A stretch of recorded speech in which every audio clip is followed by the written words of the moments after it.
saya Salsabila Labita dan rekan saya Dia Saputra Pilihan dari SMK Muhammadiyah Lumajang dari 12 Keperawatan 4 dari kelompok 7. Iya. Baik, di sini saya akan menjelaskan tentang COVID-19 yang sedang marak.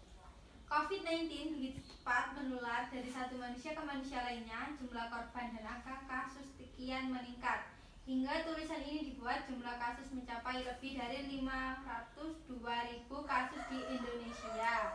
Sedangkan di dunia mencapai lebih dari 58,7 juta kasus. COVID-19 ditularkan dari seseorang yang terkena virus SARS-CoV-2 ke orang lainnya. Penyakit ini dapat menyebar melalui droplet atau tetesan air dari hidung, mulut, atau bagian lain dari tubuh manusia.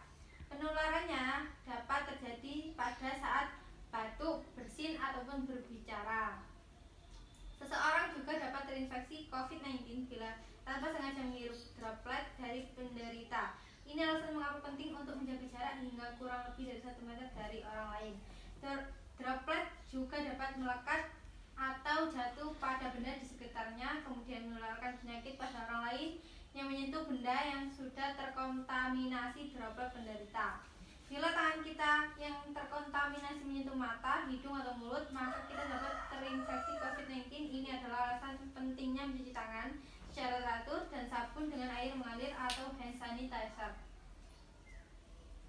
Baik, selanjutnya yang akan menjelaskan rekan saya. COVID-19 merilis perkembangan data kasus COVID-19 di Indonesia.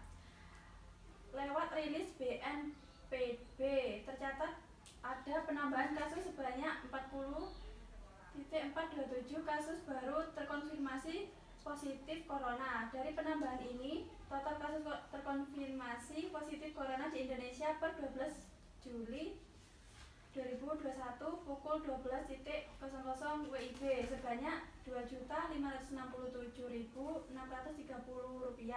kasus. Sementara itu, ada penambahan kasus sembuh sebanyak 34.754 orang, sehingga total kasus sembuh sebanyak 2.119.047 orang, sedangkan kasus meninggal dunia bertambah 891 kasus, sehingga total kasus meninggal dunia sebesar 67.355 kasus. Proses vaksinasi juga terus berlangsung dan dilakukan secara bertahap. Hingga 12 Juli 2021, tercatat 36.368.191 orang telah divaksin pada gelombang vaksinasi pertama. Apakah sudah mengerti?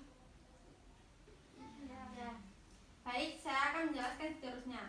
Pemerintah tekankan pentingnya menerapkan protokol kesehatan dalam kehidupan sehari-hari.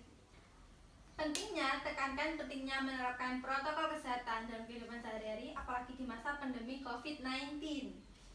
Karena ini menjadi salah satu kunci untuk menekan peningkatan jumlah kasus positif corona. Dengan menjaga jarak, menggunakan masker, dan rajin mencuci tangan diharapkan mampu mencegah penularan virus corona. Baik, mohon maaf apabila ada salah kata atau kurangnya penjelasan dari saya. Wassalamualaikum warahmatullahi wabarakatuh. Waalaikumsalam warahmatullahi wabarakatuh.